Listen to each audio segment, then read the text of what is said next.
Sit up straight and tall. You shouldn't see any pencils in your hands because we're not writing right this second. Yes, ma'am? Can I get a pencil? Yes, you can. Okay, so guess what your job is going to be? What?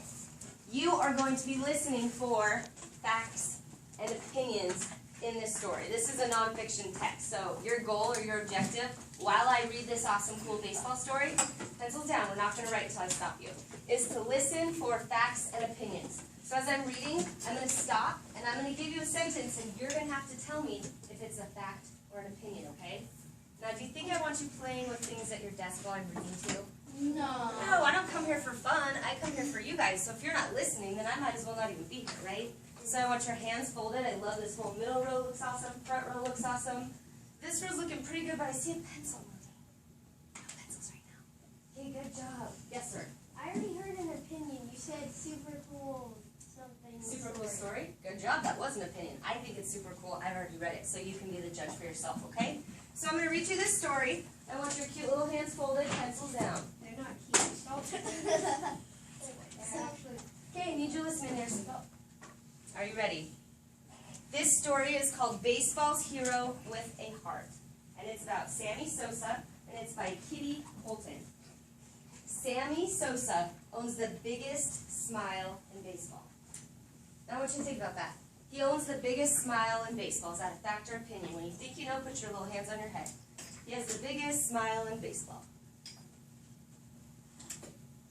Okay, whisper to your neighbor, is it a fact or opinion? Opinion. Why is it opinion? Who could raise their hand and share with me? Let's hear from you, sir, in the black. Because they can't prove it. Yeah, how could you prove that he has the biggest smile in baseball history? Do you have a picture of every smiling baseball player in the whole world? No. So that one is going to be the first thing we write under opinion. So take your pencil. You can now write, and we're not going to write a whole lot. We are just going to write biggest smile. And when you're done, I want you to wave your hands in the air so I know if the boys or the girls are faster. Ooh, I've already got 3 kids, 6 kids, 10 kids. Man, you guys are good. Look at those waving hands. You can raise the roof for a minute if you want. Oh, yeah. In 3, I want your hands folded and your eyes on me. 1, 2, 3. Pretty good. Okay, we're going to keep going, so I want you to turn your ear listening volume up. I'm waiting for pencils down and eyeballs on wall. That's me. I'm ready for you. All right, listening closely. In September 1998, the Chicago Cubs right fielder joined Mark McGwire in breaking Roger Maris's record of 61 home runs in a single season. Until these two sluggers came along, Maris's record had stood untouched for 37 years. The hitting contest between Sammy and McGwire made for the most thrilling baseball season in years. Even people who don't know a changeup from a fastball were riveted by the greatest home run race in baseball history. Sammy finally finished the home run race behind McGwire, hitting 66 homers to Mark's 70 home runs. So I want you to listen to that sentence again, and we're looking, is it a fact or an opinion? Can we prove it or not? Here's the sentence again. Sammy finally finished the home run race behind McGwire, hitting 66 homers to Mark's 70 home runs. Hands on your head when you know if it's a fact or an opinion. Whisper to your neighbor what you think it is. Fact. Geez, you guys are good. It is a fact. How did you know that? Who can tell me? How in the world did you know this? Let's hear from you. You could find proof on the computer. You could find proof. You could look up the score, and you would know that it was 66 to 70. And sir? I had to read a ton of books about him and the other guy. Oh, you did? Last year. Sweet. So you know about this story a little bit. So we're going to put this under fact or opinion? Fact. Fact. And we're not going to write a whole lot. The score was 66 to 70. Is 66 or 70 bigger? You can tell me. 70 is bigger. So I'm going to do this that shows 66 is less than 70 because he did not win that. He came in at 66 and the other guy got 70. So he didn't win, but he's still super cool. So we need to keep listening to see what makes him so impressive.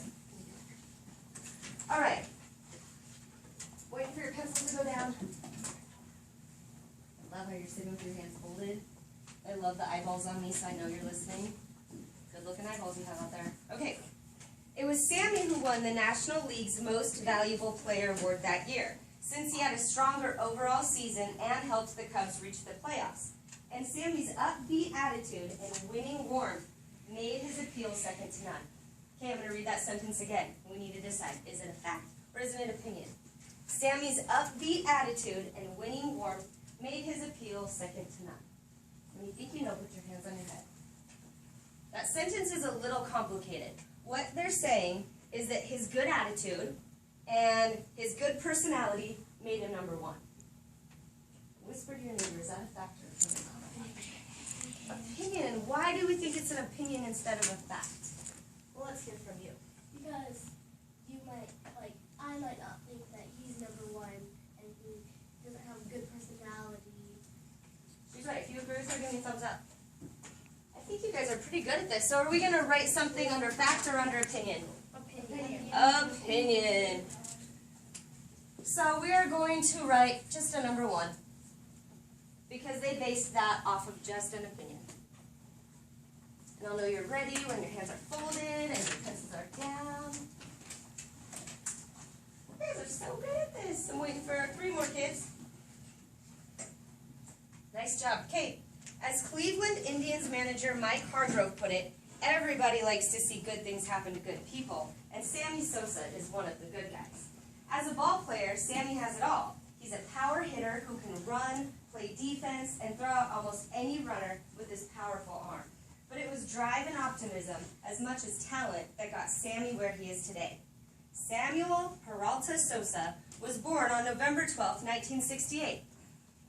Fact or opinion? He was born on November 12, 1968. And we know hands on your head. Whisper to your neighbor. Fact or opinion? Fact. Why is it a fact? Can it be proven? Yes. Yes. So we're going to write his birthday under which section? Fact. Fact. You're correct. I'll tell you right now. It was November 11th, so I'm going to write it 11.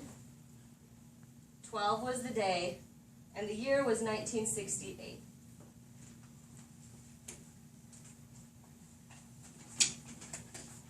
Oh, back row, thank you for getting your hands folded. Is it quick? My middle row's looking good. My front row's looking good. Looking a little sleepy. Let's sit up. Don't make me feel like I'm that boring. Okay, when I see all hands folded, we're moving on. Almost ready? Almost ready? Okay, he was born in San Pedro de Macorís, Dominican Republic, a Spanish-speaking country in the Caribbean.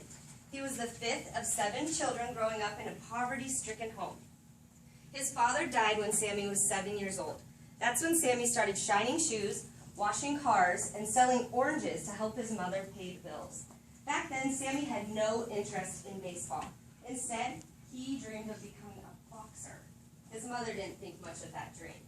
But when Sammy turned 14, his brother convinced him to try baseball. The boys were too poor to afford a bat and gloves, so they used a stick and an empty milk carton instead. Maybe all aspiring baseball players should start out this way. Only 2 years later, Sammy signed a contract with the Texas Rangers. In 1992, Sammy moved to the Chicago Cubs, and he's been with them ever since. It hasn't all been cheers and autographs, though. For a while, lots of people considered Sammy one of the most overpaid baseball players in history. Okay, we're going to look at that sentence. When you think you know, put your hands on your head. For a while, lots of people considered Sammy one of the most overpaid players in baseball history. Whisper to your neighbor if it's a fact. Opinion! You guys are good at this. Why is it an opinion? Yes, ma'am. Because, like, some people might think that he's, like, getting, like, just enough. Yeah, some people might think he deserves all of that money. Yeah. What she said. What she said, you agree with her. And guy in the back. That'd be you. Yeah. I know that, like, something happened to him after, like, a bit, and he can, like, hit the ball. Oh, I don't know about that, but maybe we'll learn that as we go on. So under opinion, we're just going to write a $sign. So we remember that that opinion, he was overpaid, is definitely an opinion. Hands folded when you're ready for me to go on. Good.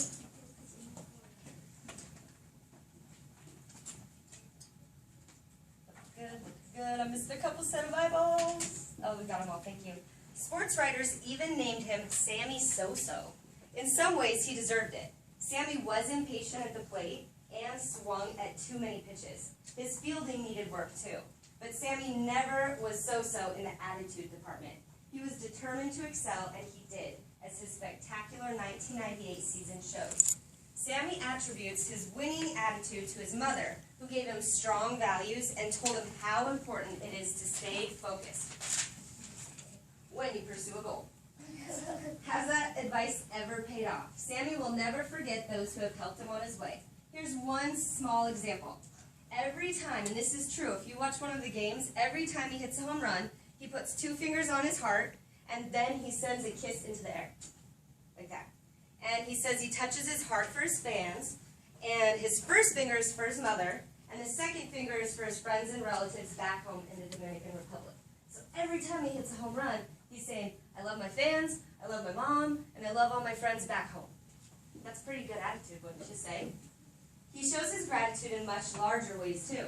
In 1988, he founded the Sammy Sosa Charitable Foundation to help improve health and education for children. Okay, we're going to review that sentence. Listen closely. Is it a fact or an opinion? In 1988, he founded the Sammy Sosa Charitable Foundation. When you think you know, put your hands on your head. Okay, whisper to your neighbor. What do you think it is? Fact. Why is this fact? Could it be proven? How would we prove this? How would we prove this? Do you know how we prove it? Because you can look it up and you'll probably show it on Yeah. a computer or tablet. We could look it up, and it's in our textbook as a fact, so we can put a lot of faith in that this book is not going to lie to us. And we could look it up online, and I bet we could still look it up today and see what that foundation does. Did you have something to add? I know it is a How? Listen up, this might be good to help you. He knows an easy way. If it's a fact, it might either have a date, it'll most likely have a date. Mm-hmm. Like, his birthday Mm-hmm. was 11/12/68. Correct. Did you hear that? Lots of times facts include statistics, numbers, dates, so that is a really good hint. So we're going to write this one down. Yes, sir, you have something to add? I'm seeing a pattern. What is the pattern you see? It's going fact, opinion, fact, opinion, fact, opinion, fact. It is. Well, that's an unintentional pattern, but you are noticing a pattern. So we're just going to put SSCF, and that stands for Sammy Sosa Charitable Foundation. And that's a fact. We can prove it. When you're ready for me to finish, we only have about a paragraph left. Hold your cute little hands. Start. When it's an opinion, you can listen for like cool, awesome, boring. Yeah, you guys are good using context words to tell if it's a fact or an opinion. Or if like no. Oh, you didn't raise your hand. Move your man. Okay, we're going to continue reading. Want your hands folded? Eyeballs on me. He's already at the bottom. Oh, you are? Okay, you know where their focus test is, Yeah, right? he did that. Yeah, I already Okay, did you that. have to do it again. Sorry, go over there and I'll come check on you in just a second, It's okay? actually like the same thing. Okay. All right, so we're going to move on. I want you listening closely because we have another fact and opinion coming up. In 1999, Sammy helped raise funds for the hurricane relief effort in his homeland. For me, raising money for my people at home is like a gift. So listen, is that a fact or an opinion? Raising money for my people at home is like a gift. And if you know, tell your neighbor. Okay, I heard mostly opinion. You sound a little unsure on that. Who will share with me what they're thinking? Let's hear from you, sir. Why it was an opinion is because a few words before it said I think. Yeah, so that's his opinion. That one pretty much lets us know because he thinks giving money is like a gift. Maybe I think giving money is painful and awful and I don't want to give money. That's not true. I would want to give money too. But it's an opinion. He likes giving money. It makes him feel really good. So that's his opinion. So we are going to write under opinion, give money. And I bet you know what to do when you're ready to move on. You guys are good. Looking good, looking good. I see a couple more pencils moving. Okay, I'm going to keep going. In the off-season, the Dominican Republic is still home to Sammy, his wife Sonia, which is my name. Isn't that crazy? That's my first name. You can't call me that, but that's my name too. And their 4 children. Sammy was again voted the National League's most valuable player in 1999, and he shows no sign of slowing down. Certainly, the pressure of success haven't gotten to him. Pressure is washing cars and shining shoes to support my family, he says. Now, every day is a holiday? Fact or opinion? Every day is a holiday. Hands on your head when you know. Every day is a holiday. Whisper to your neighbor, what do you think it is? Opinion. Why is it an opinion? Who can share with me? Opinion. Let's hear from you. Because Every day is a holiday. because he feels that way. He feels that way. Were you going to ask something? There's only a, what is that? Think on it. Every day is a holiday. There's only a holiday, there's one holiday each month. Each month, sometimes there's a couple more. But if we looked up on the calendar, what does it show every day is a holiday? No, so that's just his opinion. So we're going to write that under which section? Opinion. Under which section? Opinion. And I'm going to write every day is a holiday.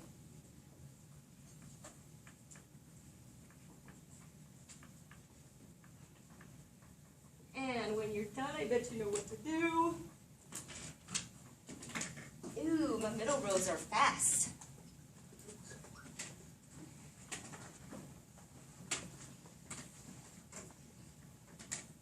Wait for eyeballs. I need to see those eyeballs, man. Okay, so now, we had a job to do during that story, right? What were we going to